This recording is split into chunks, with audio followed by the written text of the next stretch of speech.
Today I want to show you the 4 simple steps to becoming a consistently successful trader that I found in the first 9 verses of Joshua chapter 1 from the Bible.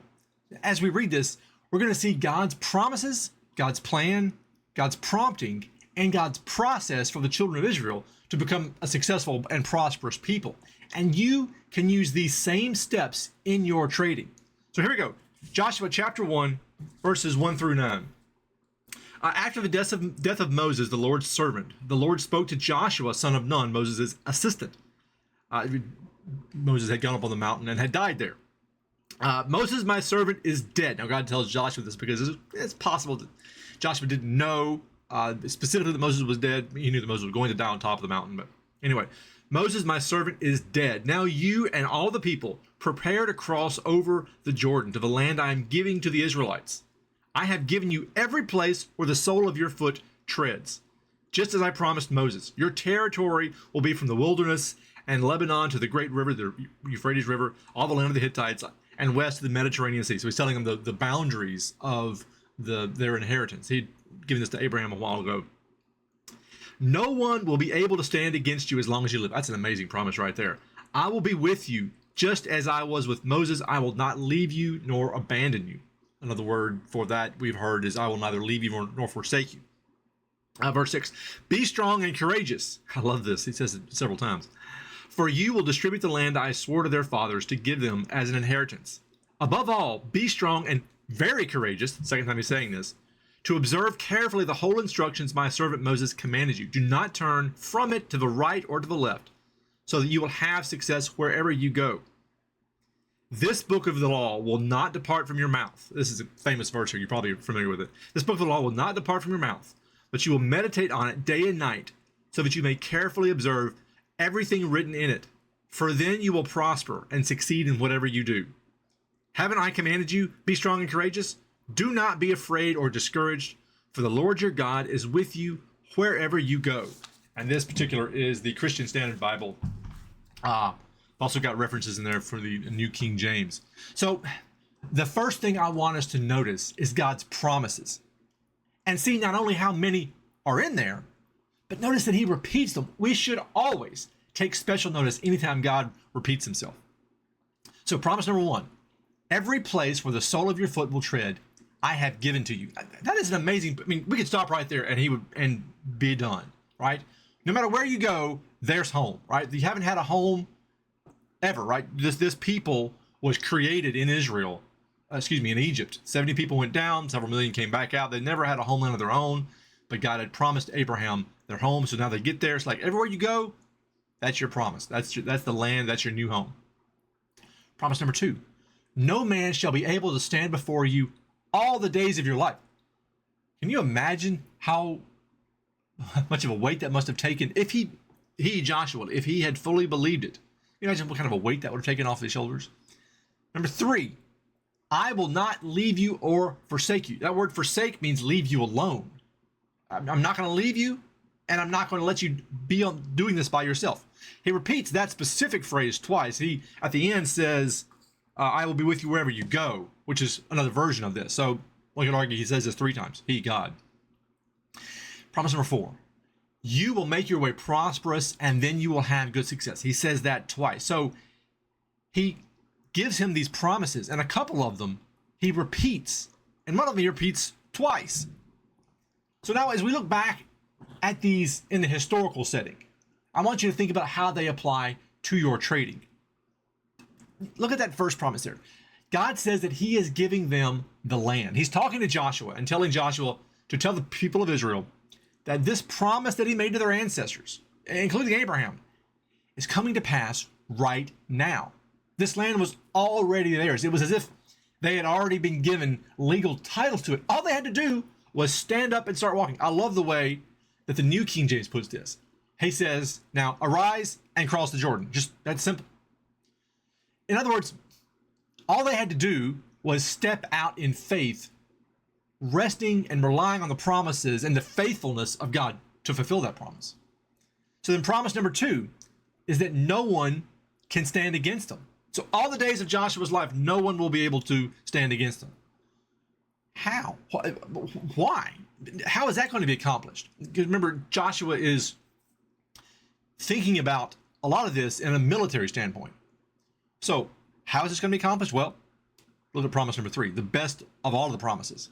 God says twice, or you could argue 3 times, he will never leave or forsake them. This is the best promise of the Lord. Imagine if you could really believe that in your trading, that no matter what happens day in or day out, God would never leave you or forsake you. In other words, leave you by yourself as you take this trading journey. Promise number 4, he also says twice, once in verse 7 and once in verse 8, that if you follow the plan and adhere to the process, you will be successful and prosperous. Now, those 2 words are used interchangeably twice, both prosperous and successful. And they both mean the same thing. Prosperous means successful, successful means prosperous. So these are God's promises, and they're predicated on the Israelites implementing God's plan. So let's take a look. What was God's plan? And again, as we talk about this historical analogy, think about this in the area of your trading. So the plan was simple.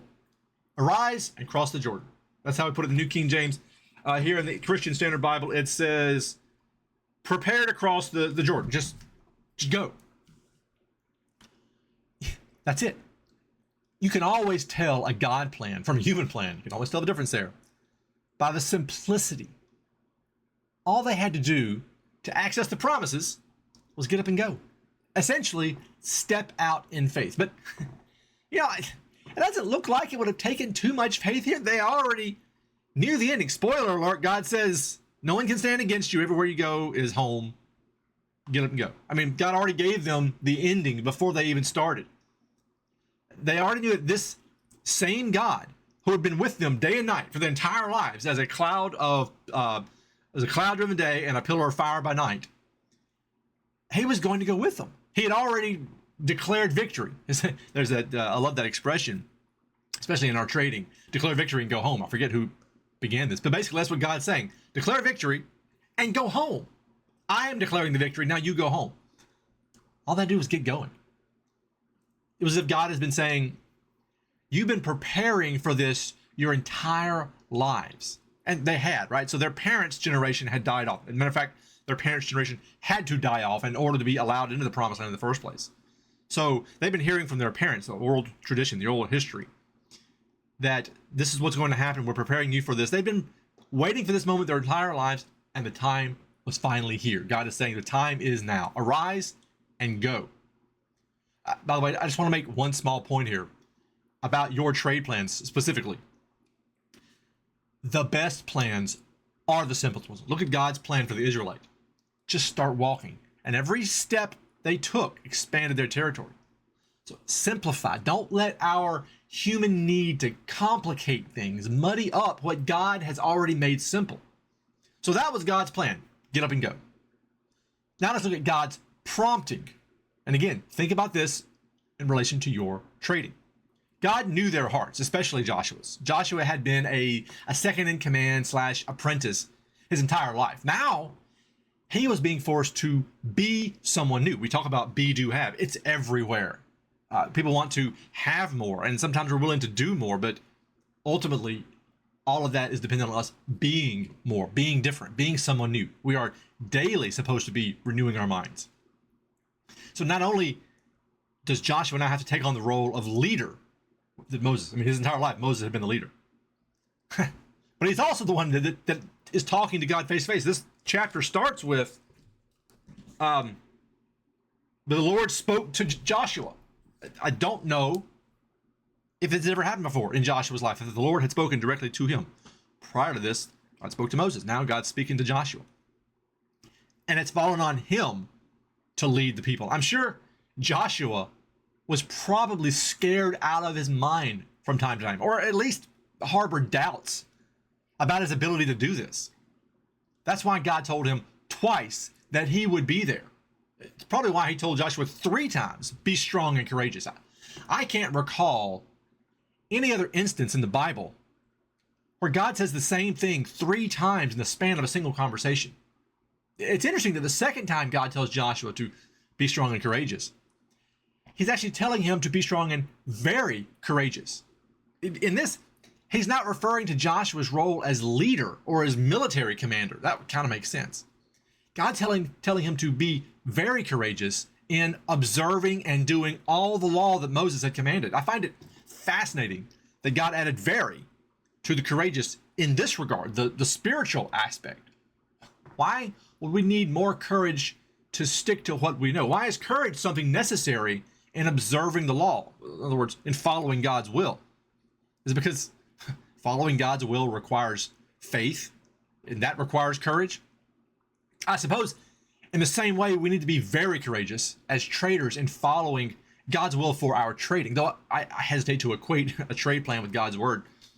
These simple instructions from God to Joshua to, quote, not turn from it to the right hand or to the left are totally and completely applicable to following your trade plan. God tells Joshua here in verse 7 that the results of this courage and the result of not turning to the left or to the right is that you may prosper wherever you go. So this leads to the final step in becoming a successful trader, according to Joshua chapter 1, which is God's process. So God not only lays out the plan, complete with his promises for what happens when you follow the plan, and the prompting for us to be strong and courageous within that plan, he gives us the process for how to follow the plan. And again, note the simplicity. Observe and do all the law that Moses commanded. Just do what you know to be right. Follow God's will by following his word. Simple, right? This is all the word of God they had up to this point. So just follow it. Because God knows us. He knows, he goes one step further in this. And he tells us how to stick to the plan. Because you think, okay, well, that's easy to say, just do what God says. That's easy to say, just follow his word. Doing is another thing. So God says, hey, I got you. I'm telling you to do this thing. I know your struggles. So I'm going to give you the secret sauce to being able to do this. And he tells us plainly, this book of the law shall not depart from your mouth. That word depart by there is an active leaving, an active forsaking. It's not like we're saying, hey, don't let the God's word accidentally leave your mouth or your mind. You know, it's not talking about it saying, hey, don't actively turn away from this book of the law. So this book of the law shall not depart from your mouth, but you shall meditate in it day and night. In other words, continually. Why? Why are we doing this? That you may observe to do according to all that's written. So he said, hey, do the word of God. Do all the commandments. This book of the law shall not depart from your mouth, but you'll meditate in it day and night, so that you can do all these commandments. So he basically takes one step back, tells them what to do, and then says, hey, here's what you do so that you can do this.